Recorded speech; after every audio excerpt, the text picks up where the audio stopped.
Vamos até a capital federal conversar agora com o Túlio Amâncio, falar da situação do ministro da Comunicação, Juscelino Filho, esse indiciamento logo na boca de uma viagem do presidente Lula. Com quem ficou essa bucha? Como é que essa história vai ser resolvida, Túlio Amâncio? Boa tarde, bem-vindo ao Entre Nós. Oi, Renan, Adriana, Ju, boa tarde a todo mundo. Estava conversando com o ministro antes de entrar aqui no ar e estava comentando sobre essa semana difícil para o governo e ele me lembrou uma coisa importante. Hoje ainda é quarta-feira, vamos ver o que vem por aí. Mas na prática, Lula ganhou tempo, viu, gente? Ele está indo para a Europa amanhã, vai participar do G7, volta só no sábado. E o ministro aqui do Palácio do Planalto, que tem gabinete aqui, me disse que Lula já convocou Juscelino Filho para conversar com ele tete a tete, pessoalmente, quando ele estiver de volta ao Brasil. Isso porque hoje a PF divulgou que concluiu o inquérito e para a Polícia Federal, o Juscelino Filho ele faz parte de uma organização criminosa e ele cometeu o crime de corrupção passiva. Como que teria acontecido isso? Ele, quando deputado, destinou verba para a cidade no interior do Maranhão, uma cidade que é governada pela irmã dele, Luana Rezende, a cidade de Vitorino Freire, que era para obras de asfaltamento.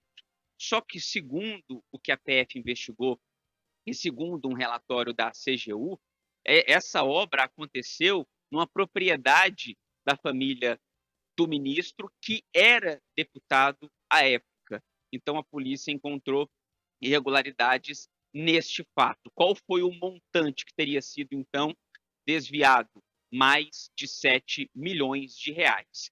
Por enquanto, a ordem aqui no governo é que ninguém se manifeste de forma oficial, a não ser Juscelino Filho, que soltou uma nota que diz, abre aspas, a investigação, que deveria ser um instrumento para descobrir a verdade, parece ter se desviado de seu propósito original. Em vez disso, concentrou-se em criar uma narrativa e culpabilidade perante a opinião pública, com vazamentos seletivos, sem considerar os fatos objetivos. Esse é um trecho de uma longa nota divulgada pelo ministro da Comunicação. Aí muita gente pergunta: ele cai? Não cai?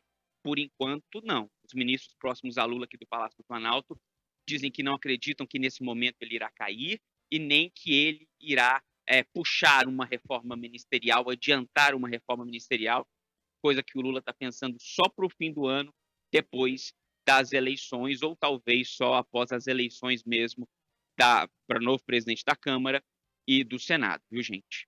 Ô Túlio, só para pontuar aqui, a gente tem outro assunto para tratar com você, mas só para pontuar essa situação do Juscelino Filho, o presidente Lula conseguiu se manter afastado dessa discussão até agora, né? Porque ele se referia a isso como suspeitas de quando ele era deputado, então não tem nada a ver com o atual governo, e não dá para punir o ministro apenas sob suspeições, sem nada concreto. Agora a situação muda, porque agora é um ministro, ou seja, um integrante desse governo, indiciado pela Polícia Federal desse governo e com indicações de crimes graves.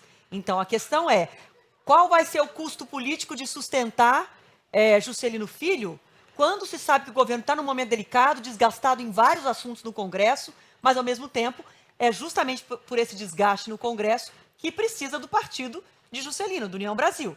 Então o governo ficou numa saia justa de agora estar com um problema dentro, no cerne do governo, mas que vai ser de difícil solução, né? E rapidamente aqui, Adriano, o partido não pretende soltar a mão do Juscelino Filho, tá? Numa provável ou numa possibilidade disso acontecer, já foi descartado pelo Antônio Rueda, o presidente do partido, foi descartado pelo Leomar Nascimento, que é o líder do partido na Câmara. Eles disseram: estamos juntos com o Juscelino, acreditamos no Juscelino, e se o governo pedir uma outra indicação, não terá.